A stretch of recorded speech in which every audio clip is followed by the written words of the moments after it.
حضرات گرامی قدر، گزشتہ چند دنوں میں ہم نے جناب طاہر القادری صاحب کے ایک موضوع پر گفتگو کی تھی اور عرض کیا تھا کہ ہم انشاءاللہ قسط وار اس کا جائزہ پیش کریں گے۔ اسی ضمن میں ہم نے ان کے موضوع کی پہلی اور دوسری جلد پر تبصرہ کرتے ہوئے عرض کیا تھا کہ انہوں نے کتاب و سنت کی حجیت پر اور پھر مصطلح الحدیث، حدیث، سنت، خبر، اثر یا اس کے جتنے بھی متعلقات فنی نوعیت کے ہیں ان کو بیان کیا ہے، اور اس ضمن میں یہ بات بھی بیان کی گئی تھی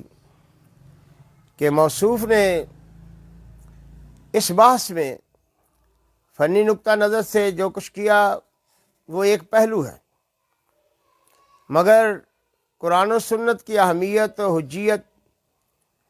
اتباع و اطاعت یا تعصیب الرسول کے ضمن میں تقلید اور بدعت پر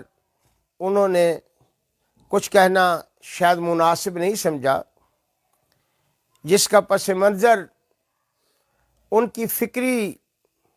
اور علمی دلچسپی کہہ لیجئے کہ وہ خود کو حنفی بھی کہلاتے ہیں، ماتریدی بھی کہلاتے ہیں، اور پھر خیر سے وہ قادری بھی کہلاتے ہیں۔ اور آپ کو معلوم ہے کہ حنفی نسبت یہ اشارہ ہے ان کی فقہی نسبت اور تقلید کی طرف، اور ماتریدی یہ اشارہ ہے ان کے عقائد یا نظری میلان کا، اور گیلانی یعنی قادری یہ اشارہ ہے ان کے تصوف کا۔ میں اس تناظر میں یہ بیان کرنا چاہتا ہوں، یہ عرض کرنا چاہتا ہوں کہ موصوف نے جتنا زور لگایا ہے قرآن و سنت کی حجیت پر، اور جتنا وقت یا جتنا قلم و کرتاس کو استعمال کیا ہے نبی علیہ السلام کی محبت و اطاعت پر، وہ بلا شبہ قابل تحسین ہے۔ لیکن سوال ہے کہ اس کا رزلٹ کیا نکلا ان کے حق میں اور قوم کے حق میں، ملت اسلامیہ اور امت محمدیہ صلی اللہ علیہ وسلم کے حق میں، اور سب سے بڑھ کر کہ اس تناظر میں جو ہم غیر مسلم کو ایک دعوت دینا چاہتے ہیں یا اسلام کا جو صحیح نقشہ پیش کرنا چاہتے ہیں، کیا اس میں ہم واقعتاً کامیاب ہو گئے ہیں یا کہ ان کو مزید کسی الجھن کی طرف دھکیل دیا ہے اور خود ملت اسلامیہ کو بھی ایک بٹوارے کی طرف لے جانے کی کوشش کی ہے؟ یعنی یہ بات ہمارے لیے تو کوئی خاص تعجب کی نہیں ہے، لیکن بہت سارے ہمارے سامعین کے لیے یقیناً یہ بات حیرت کا باعث ہوگی کہ جب ہمارا یہ ایمان ہے کہ قرآن و سنت ایک مکمل ضابطہ حیات ہے، لقد کان لکم فی رسول اللہ اسوۃ حسنہ، اس کا تقاضا بھی یہی ہے کہ یہ جہاں لفظ یہ تنکیر کے استعمال ہوئے نکرہ کے، تو یہ ہماری زندگی کے ہر پہلو، ہر گوشے، ہر لمحے، کون و مکان کی حدود، زمان و اوقات کے جغرافیہ کے پابند نہیں ہے۔ اس تناظر میں پوری زندگی، ہماری زندگی کا ہر پہلو ہمارا قرآن و سنت کی روشنی میں گزرنا چاہیے نا۔ اب یہ دیکھیے کہ کہنے کو ہم مسلمان ہیں، دعوے میں ہم قرآن و سنت مانتے ہیں، کہنے کو ہمارا براہ راست ماخذ دین اللہ کے رسول صلی اللہ علیہ وسلم ہے، قرآن ہے یا حدیث پاک ہے، لیکن آگے چل کر ہماری نسبتیں وہ کچھ اور بتا رہی ہیں۔ حنفی کہنے کا مطلب کیا ہے کہ فقہ میں جو کچھ امام حنیفہ رحمۃ اللہ نے کہا ہے کیا وہ قرآن و سنت میں نہیں ہے؟ اگر ہے تو پھر اس کو ترک کر کے اس نسبت کو اختیار کرنا، خواہ فقہی طور پر ہو یا شخصی اور ذاتی طور پر ہو، کیا یہ واقعتاً محبت رسول صلی اللہ علیہ وسلم کا تقاضا ہے؟ میں عام جو ہماری بات ہے اس کی طرف میں ایک آپ کے دل و دماغ اور نبی علیہ السلام سے تعلق اور محبت کو مخاطب کرنا چاہتا ہوں کہ آپ مان لیا کہ امام ابو حنیفہ رحمۃ اللہ علیہ کی فقہ وہ عین قرآن و سنت نہیں تو اقرب کہہ لیجیے آپ کے ہی دعویٰ کے مطابق، لیکن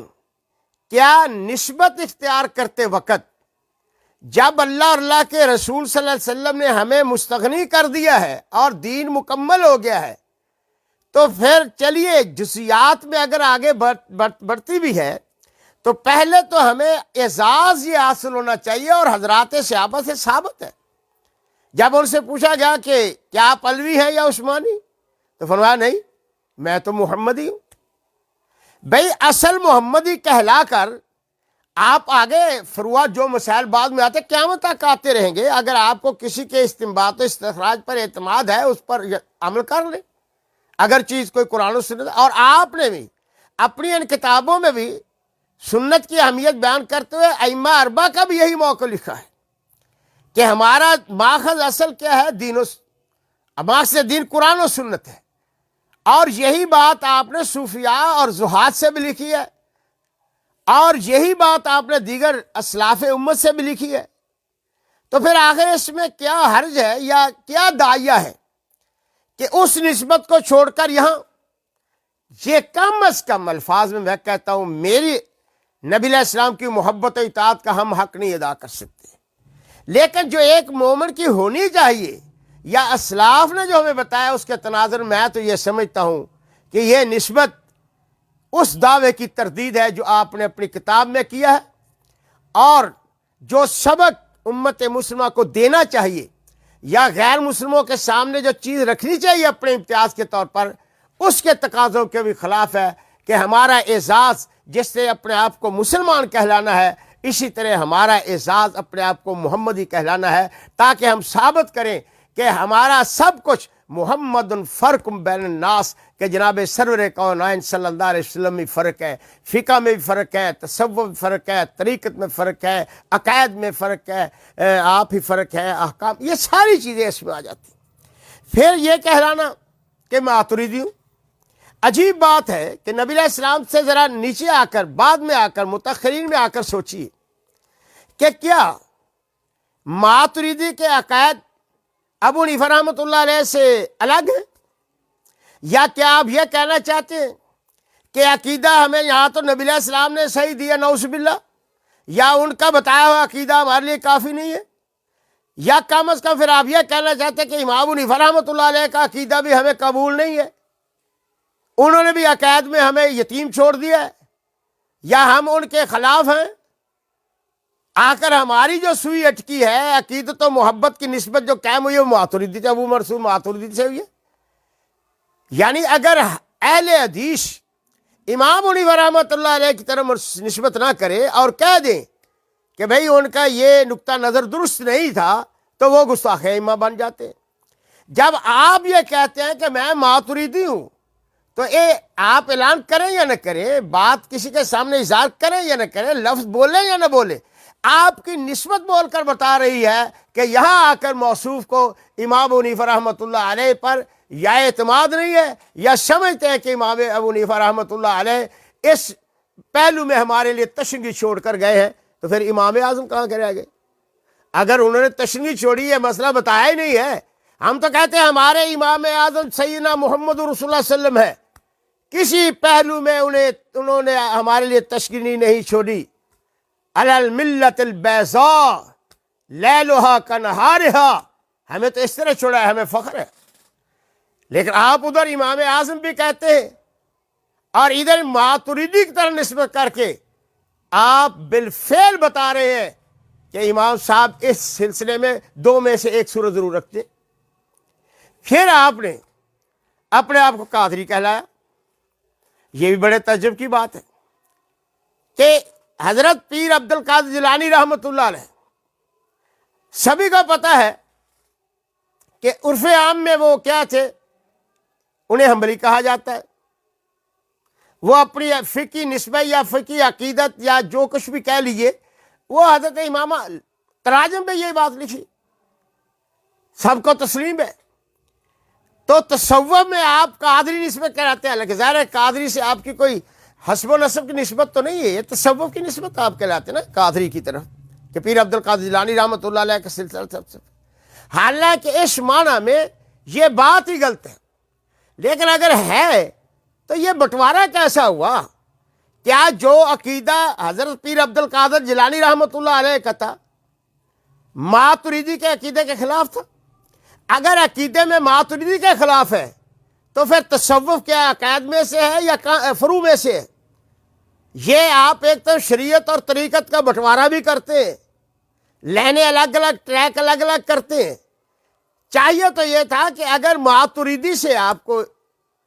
یہ نسبت ہے، پھر اس کے جیلانی صاحب یا پیر عبد القادر جیلانی سے ہے، اپنے آپ کو قادری کہلانا ہے، تو جناب یہ سوچ لیتے کہ پیر عبد القادر جیلانی رحمۃ اللہ علیہ نے عقائد میں کیا کہا ہے، ماتریدی کو کس نقطہ نظر سے دیکھا، مرجیہ کو کس نقطہ نظر سے دیکھا ہے؟ آپ گنیت الطالبین ہی پڑھ کے دیکھ لیں نا۔ تو یہ بات متضاد اور آپ کے فکری تشدد اس کا اندیا دے رہی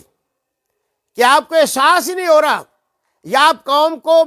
یہ چیز بتا ہی نہیں سکے، کیونکہ اگر آپ بتاتے، قوم کے سامنے آ جاتی تو قوم پر آپ کی حقیقت علم نشرہ ہو جاتی، کھل جاتی کہ یہ آدمی کیا ڈرامہ کر رہا ہے۔ یعنی کہیں امام حنیفہ رحمۃ اللہ کی نسبت ہے، کہیں ماتریدی کی طرف، کہیں یعنی پیر عبد القادر جیلانی رحمۃ اللہ قادری کی طرف۔ پیر عبد القادر جیلانی کے اگر عقائد حنبلیت کے نقطہ نظر سے دیکھیں اور پھر ماتریدیت کو دیکھیں تو آپ کو یہاں واضح تضاد نظر آئے گا، مشرق و مغرب کا تضاد نظر آئے گا، جیسے آگے جا کے میں اشارہ بھی کروں گا۔ لیکن یہاں آپ نے تصوف کا اپنا یعنی یوں سمجھیے کہ وہ آسان لفظ الو سیدھا کرنے کے لیے آپ نے، یا بر صغیر میں پیر عبد القادر جیلانی رحمۃ اللہ علیہ کے جو ایک تأثر ہے،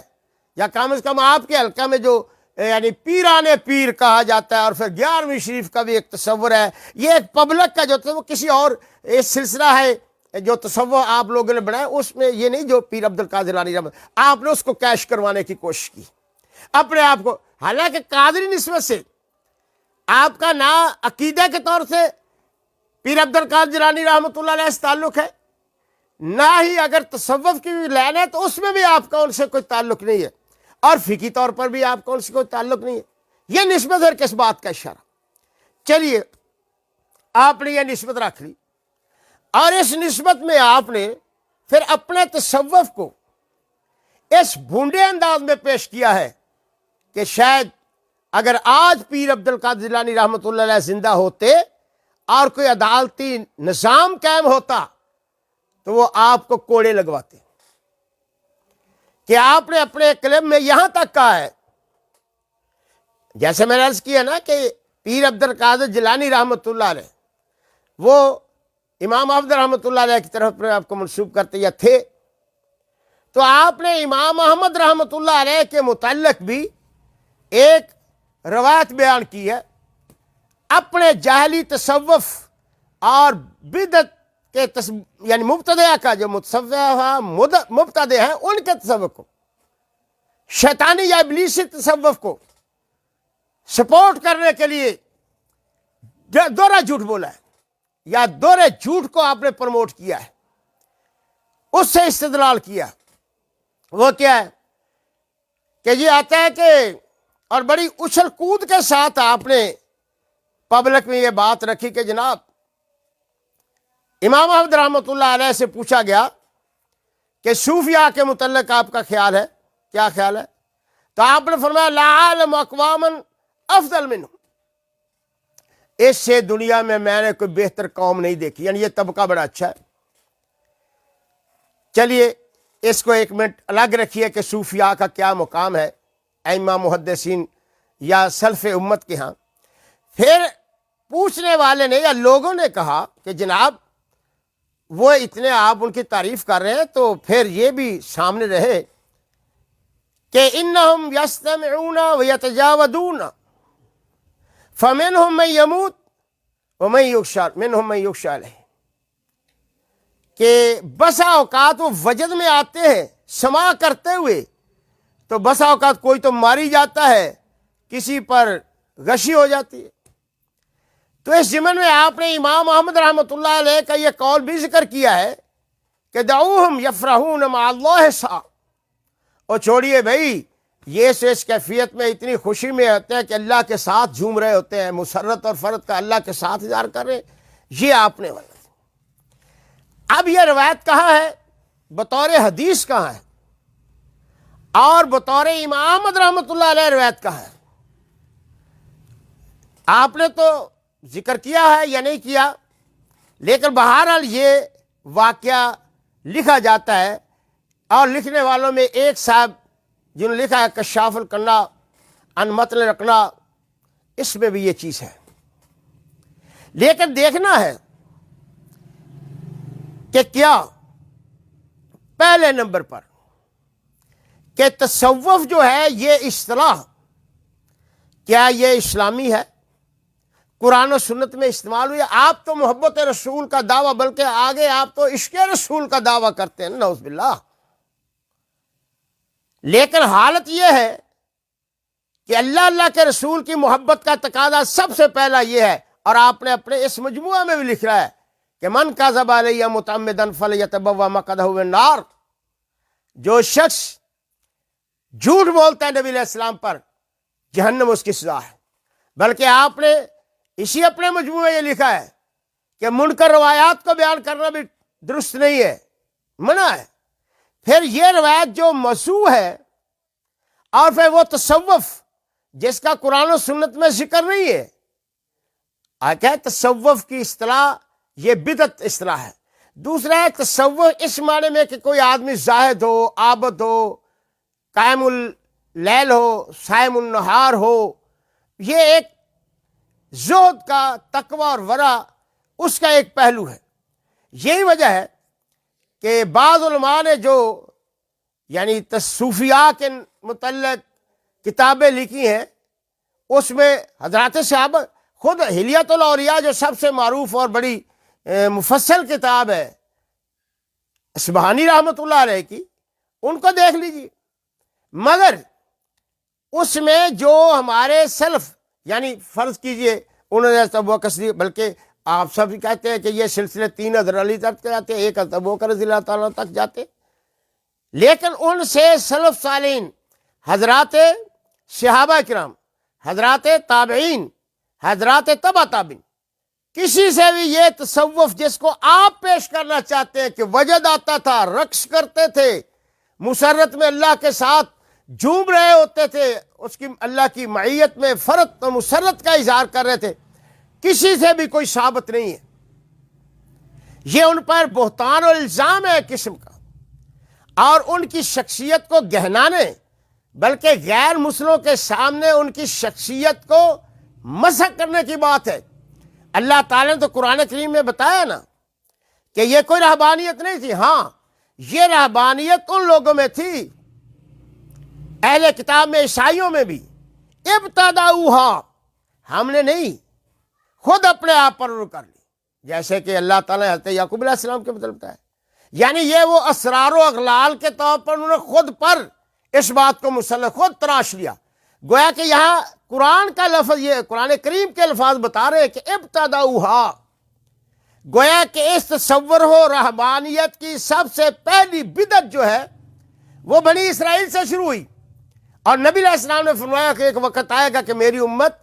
یہ بھی ان کے قدم قدم چلے گی۔ تو گویا کہ یہ جو عام بدعتی لوگ آج اس تصور سے جاہلی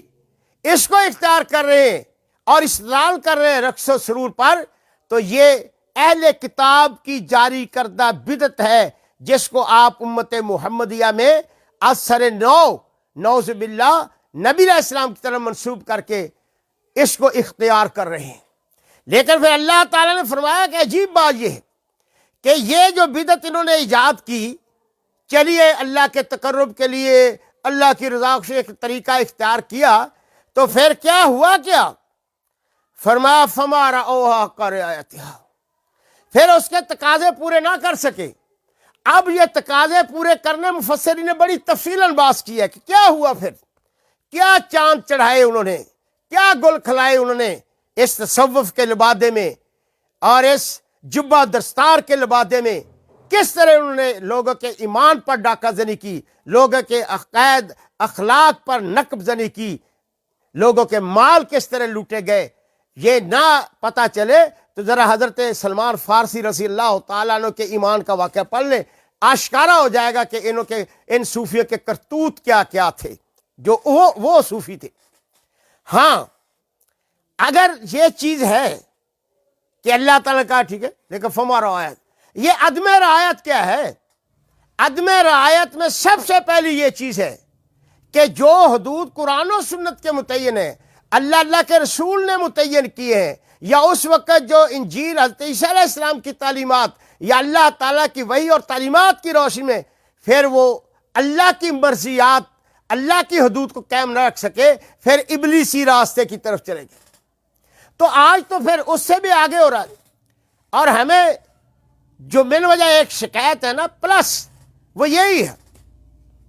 کہ آج دین کو جس طرح مذاق بنا دین کا کھلواڑ کیا جا رہا ہے نا، اس میں بھی minus and plus minus and plus کی پالیسی اپنائی جا رہی ہے۔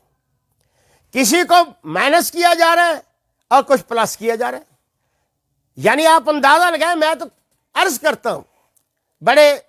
درد دل سے آپ کی خیرخواہی اور آپ کی بھلائی کے لیے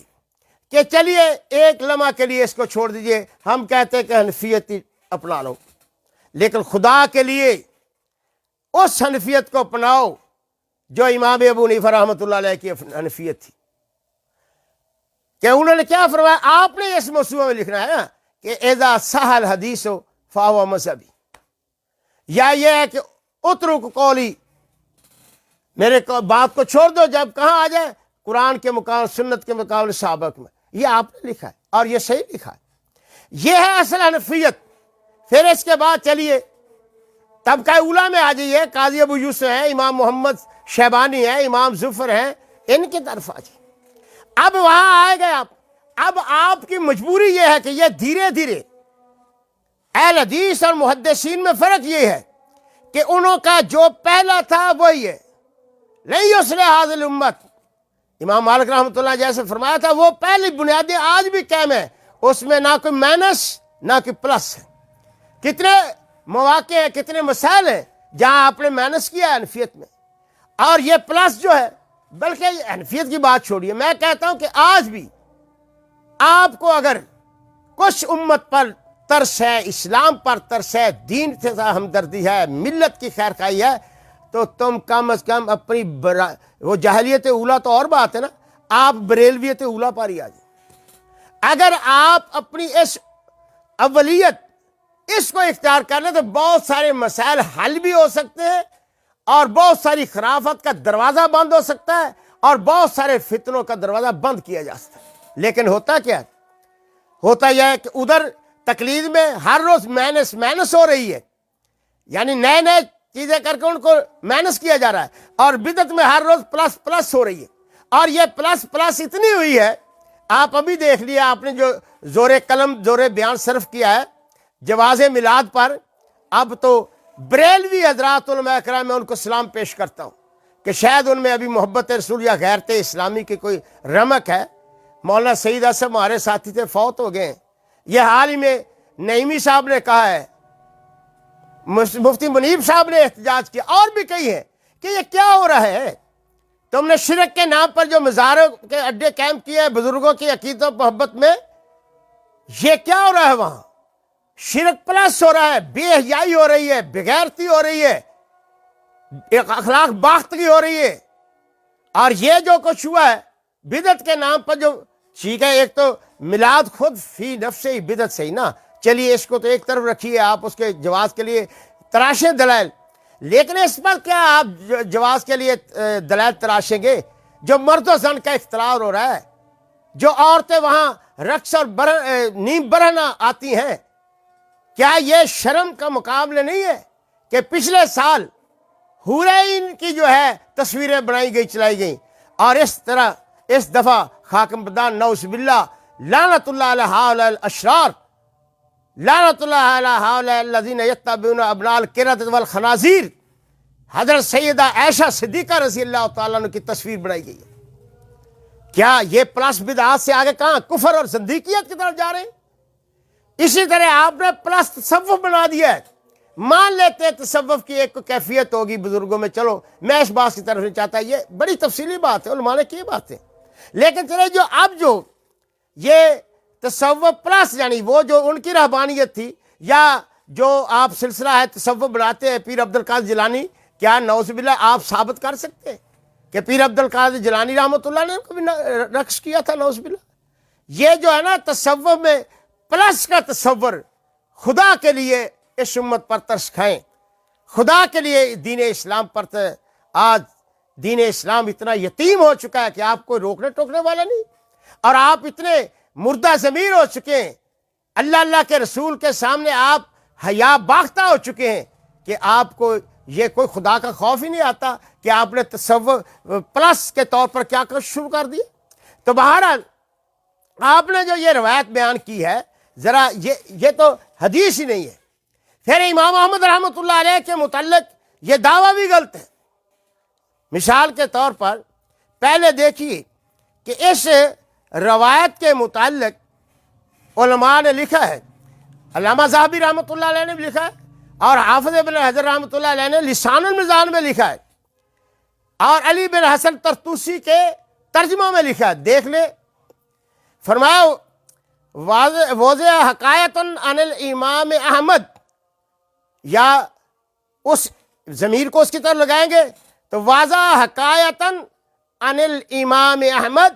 فی تحسین احوال الصوفیہ رواہ العتیقی۔ فرمایا اس شخص نے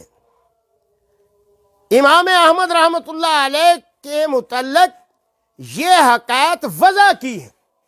یعنی جھوٹی بنائی ہے صوفیہ کے حالات کے متعلق، جسے عتیقی نے اپنی کتاب میں روایت کی ہے۔ اور اس پر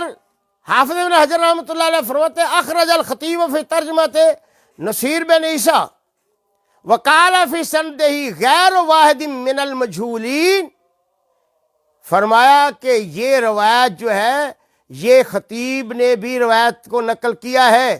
نصیر بن عیسیٰ کے ترجمہ میں، اور اس کی سند میں ایک نہیں بہت سارے مشہور راوی ہیں۔ فَدَخَلَ هَذَا التَّرْطُوسِيُّ فِيهِمْ، اور ان مجہولین میں یہ طرطوسی بھی ہے، گویا کہ یہ کارنامہ بھی انہی کا ہے، اور اسی قسم کے دوسرے مجاہیل مجہول، اس کو آپ اپنی کتاب جو علوم حدیث میں لکھی ہے نا، اس میں ذرا مجہول کی روایت کا حکم اپنی زبان سے لوگوں کو بتا دیجیے۔ تو یعنی یہ ہے آپ کا علم بھی، یہ ہے آپ کی دیانتداری بھی، اور یہ ہے تصوف جاہلی کو سپورٹ کرنے کی کارگزاری بھی، جس سے آپ لوگوں کو دھوکہ دے رہے ہیں کہ جناب یہ کچھ رہا۔ پھر چلیے، اگر یہ بات امام احمد سے ثابت ہے تو پہلی بات تو یہ ہے کہ یہاں پھر آپ حنفی کہلاتے ہیں، استدلال آپ امام احمد سے کرتے ہیں۔ چلیے آپ نے دونوں کو بھی استعمال یا اختیار کر لیے تو ہمیں کوئی اعتراض نہیں، لیکن سوال یہ ہے کیا امام احمد رحمۃ اللہ علیہ کے متابعین یا ان کی طرف نسبت رکھنے والے، فقہی طور پر محبت رکھنے والے یا ان کے نظریہ کے قائل جو انہوں نے میں نے پہلے عرض کیا کہ پیر عبد القادر جیلانی سے پوچھ لیجیے۔ چلیے یہ بھی نہیں تو آپ کو پتہ ہے کہ حافظ شیخ الاسلام حافظ ابن تیمیہ رحمۃ اللہ علیہ حنابلہ کے مشہور امام ہے، اگر سے وہ مجتہد ہے لیکن نسبت بار ان کی حنابلہ کی طرف ہے، اور آپ بھی کرتے ہیں، سبھی کرتے ہیں۔ وہ کیا فرماتے ہیں؟ وہ فرماتے ہیں اپنے مجموع الفتاوی میں کہ عوام الاستماع الی القصائد الملحہ والاجتماع علیہا کاکابر الشیوخ لم یحضروا ھذا السماع کالفضیل۔ فرمایا یہ جو قصیدے پڑھے جاتے ہیں، دوسرے لفظوں میں یہ جو قوالیاں کی جاتی ہیں سماع کے موقع پر، جو نظمیں یا اشعار پڑھے جاتے ہیں، اور ان پر جو اجتماعات ہوتے ہیں، یعنی اما الاجتماع الی القصائد الملمہ والاجتماع علیہا، ان پر اکٹھے ہونا، یہ کہ اکابر شیوخ لم یحضروا ھذا السماع، فرماتے ہیں کہ اکابر مشائخ کبھی نہیں آئے وہاں، جیسے فضیل بن عیاض رحمۃ اللہ علیہ جیسے، ان اکابر سے ثابت نہیں ہے کہ انہوں نے یہ سماع کی مجلسیں بنائی ہوں، ایسے اجتماع کیے ہوں۔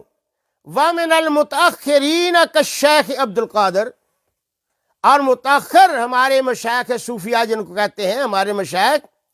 یا متاخرین ہمارے حنبلی علماء یا دوسرے جو بھی ان کی نسبت ہے یا جو بھی وہ کہنا چاہتے ہیں، فرمایا یہ بھی نہیں آئے۔ والذین حضروا السماع المحدث الذی جعلہ الشافعی من احداث الزنادقہ، فرمایا ہاں، جو لوگ ایسے سماع میں آتے ہیں، یہ جو بدعتی ہے جن کو ایجاد کر لیا ہے، جس سماع کی کیفیات آپ بیان کر رہے ہیں، یہ نیا ایجاد بندہ قسم کا جو سماع ہے، جن کا قرون اولیٰ میں سلف صالح میں کوئی ثبوت نہیں ملتا، یہاں جو آتے ہیں تو فرمایا یہ محدث، یہ نیا، یہ طریقہ تصوف ایجاد کس نے کیا ہے؟ امام شافعی رحمۃ اللہ علیہ، جن کے امام برحقہ مانتے ہیں۔ آپ نے لکھا ہے کہ خدمت حدیث، اصول حدیث کا پہلا بانی اور موجد، الرسالہ کا مصنف، وہ کیا کہتا ہے؟ من احداث الزنادقہ، یہ زندیقوں ملحدوں نے بنایا ہے، اسلام دشمنوں نے بنایا ہے۔ جناب خود ساختہ بکل میں خود شیخ الاسلام صاحب، جس تصور کی خاطر آپ امام احمد پر جھوٹ بول رہے ہیں، جس تصور کو پروموٹ کرنے کے لیے آپ نبی علیہ السلام پر جھوٹ باندھ رہے ہیں اور اس روایت کو آگے بیان کر رہے ہیں، دیکھیے حنابلہ کے علماء کیا کہتے ہیں، امام شافعی کیا کہتے ہیں، پھر آپ امام احمد کو کہتے ہیں کہ ان کا نعوذ باللہ دھوکہ دینا چاہتے ہیں کہ امام احمد نے یہ کہا۔ چلیے امام احمد پر آپ نے جھوٹ بولا، ذرا حنفیوں کو پڑھ لو۔ میں یہ بڑی لمبی بات ہے، یہ میں اس میں نہیں جاتا چاہتا، لیکن میں صرف نمونہ تن بتاتا ہوں۔ حاشیہ ابن عابدین آپ کو پتہ ہے کہ معروف حنفی بزرگ ہیں، وہ کہتے ہیں فرماتے ہیں حاشیہ ابن عابدین والے، وَمَن يَسْتَحِيلُ الرَّقْصَ قَالُوا بِكُفْرِهِ، جو اس رقص کو، جس کو آپ کہتے ہیں نا فرد معلّہ میں یہ رقص کرتے ہیں، فرماتے ہیں مَن يَسْتَحِيلُ الرَّقْصَ قَالُوا بِكُفْرِهِ، جو اس کو حلال جائز سمجھتا ہے اس کے کفر کا فتویٰ لگایا ہے ہمارے علماء مشائخ نے۔ وَالْمُرَادُ بِهِ التَّمَايُلُ وَالْخَفْضُ وَالرَّفْعُ بِحَرَكَاتٍ مَوْزُونَةٍ كَمَا يَفْعَلُهُ بَعْضُ مَن يَنتَسِبُ إِلَى التَّصَوُّفِ۔ یہ کیا ہے؟ رقص کیا ہے؟ یہ ہے ایسے جھومنا، اونچے نیچے ہونا، حرکتیں کرنا، یعنی جو رقص کی آپ کرتے ہیں اور آپ دیکھتے بھی ہیں، آپ بھی بسا اوقات کرتے ہیں۔ فرمایا یہ وہ جو اپنے آپ کو تصوف کی طرف منسوب کرتے ہیں نا، اپنے تصوف کا مظاہرہ کرتے ہیں، یہ جو کچھ کرتے ہیں یہ ہے وہ جس کو یعنی کفر کہا گیا ہے۔ اور مزید فرماتے ہیں وَقَدْ نَقَلَ فِي الْبَزَازِيَّةِ یا قد نقل فی البزازیہ عن القرطبی اجماع الامت علی حرمت ھذا الغناء وظرف القضیب والرقص، فرمایا یہ تنبا باجا بجانا، گانا بجانا، یہ رقص و سرور کرنا، یہ اجماع کیا ہے، نقل کیا ہے امام قرطبی نے اس کی حرمت پر کہ یہ حرام ہے۔ قال ورأيت فتوى شیخ الاسلام جلال الملہ والدین الکرمانی، فرماتے ہیں کہ یہ بھی ہے کہ امام شیخ الاسلام علامہ کرمانی نے لکھا ہے کہ ان مستحل ھذا الرقص کافر، جو شخص اس رقص و سرور یا فرد کی اس کیفیت کو جائز حلال کہتا ہے وہ کیا کافر ہے۔ میں نہیں کہتا کہ ہم کفر کا فتویٰ لگائیں، لیکن ایسا بھی نہیں ہے کہ نبی علیہ السلام پر جھوٹ بولا جائے، رقص و سرور کو جواز کرنے کے لیے نبی علیہ السلام پر جھوٹ کو پھیلایا جائے، پھر دین میں ایک ایسی بدعت جاری کی جائے، دین میں پلس یعنی ایک تصور دیا جائے، اور مقلد اور یہ جو بدعت ہے اس میں یہی قدر مشترک ہے کہ وہاں وہ اللہ کے رسول صلی اللہ علیہ وسلم کی تنقیص کرتا ہے، یہ دین اسلام کی تنقیص کرتا ہے، یعنی وہاں وہ گل کھلاتا ہے نام اطاعت کا، محبت کا، یہ وہ. اور یہاں یہ بدعتی دین پر تنقید کرتا ہے کہ یہ دین میں شاید ہمیں بتایا ہی نہیں گیا. اتنا بڑا عمل، تقرب الہی کی اتنی صورت ہے. مجھے پتا ہے کہ تصوف والے سما اور رقص یا اس قسم کی حرکتوں پر جواز کیا کہتا ہے، اور علماء نے باتیں کی ہیں، بڑی باتیں کی ہیں. لیکن آج کی زندگیت بھی اس کی سپورٹ کر رہی ہے. میں جاتے جاتے یہ بات کرنا چاہتا ہوں کہ وہ تو چھوڑے نا، آج کی زندگیت، آج کے ملحدین بھی یہی بات کہتے ہیں. ذرا اپنے ماحول میں دیکھ لی، یہ غامدی جو الہاد اور زندگیت کو پھیلا رہا ہے، اور بعض دوسرے لوگ بھی دانستہ یا غیر دانستہ جا رہے ہیں، اس نے بھی اس موسیقی وغیرہ کو روح کی غذا کہا ہے. شرم آنی چاہیے یار. تمہاری روح وہ کون سی روح ہے جس کے لیے موسیقی کی غذا ہے، جس کو اللہ کے رسول نے مزامیر الشیاطین کا توڑنے کا حکم دیا ہے؟ کیا نبی علیہ السلام کی روحانیت سے بڑھ کر تمہاری روحانیت ہے؟ ابو بکر صدیق کی روحانیت رضی اللہ تعالیٰ سے بڑھ کر، جن کی طرح حضرت علی رضی اللہ تعالیٰ کی روحانیت سے بڑھ، جن کی طرح تصور، کیا انہوں نے گناہ کیا؟ کوئی ثابت ہے ایسا رقص و سرور سے، ایسی قوالی، ایسا سماع کی مجلس سے کی ہے انہوں نے کبھی؟ انہوں نے تو قرآن و حدیث سے سماع کیا ہے نا، اسی کو سنا ہے، اسی کو روح کی غذا قرار دیا ہے. آج یہ قرآن و سنت کے خلاف بغاوت ہے. موسوعہ حدیثیہ لکھتے ہو، اتباع سنت کا درس دیتے ہو، محبت رسول کی علمبرداری کرتے ہو، مگر حال یہ ہے کہ دعوت زندگیت کی، تصوف کے نام پر دعوت الہاد کی، تقرب اللہ اور صوفیت کے نام پر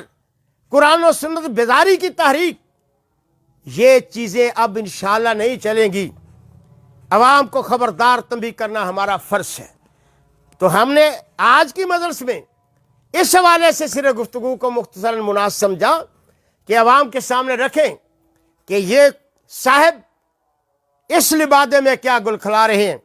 البتہ آخر میں یہ ایک چھوٹی سی بات ایڈ کرنا چاہتا ہوں کہ میں نے پہلے کہا بھی تھا، ارادہ بھی تھا، لیکن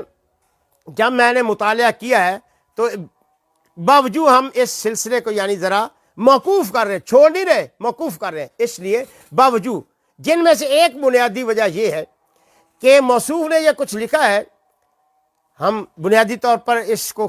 خدمت کو خراج تحسین پیش کرتے ہیں، قطع نظر کہ اس میں شکار کیا کیا، لیکن اس میں تکرار، اتنا تکرار ممل ہے یا تکرار محض ہے کہ بہت ساری باتیں آتی ہیں، اور یہ ہوتا رہتا ہے مصنف کی کتاب میں. لیکن وہ جو تکرار ہوتا ہے وہ نہ ممل ہوتا ہے، نہ تکرار محض ہوتا ہے. کسی بات ایک ہی چیز ہے، وہ ایک ہی لفظ ہے، یا ایک ہی حدیث ہے، یا ایک ہی آیت ہے، اس سے محل استدلال کے اعتبار سے بار بار آ جاتی بات. یہ کوئی انہونی بات یا نئی نہیں ہے، یا ایسی نہیں کہ جس کا رد کیا جا سکے. لیکن ایک ہے کہ ایک چیز بیان ہے، آپ نے بعد میں لکھ دی، وہ صفات کے صفات لے کر صرف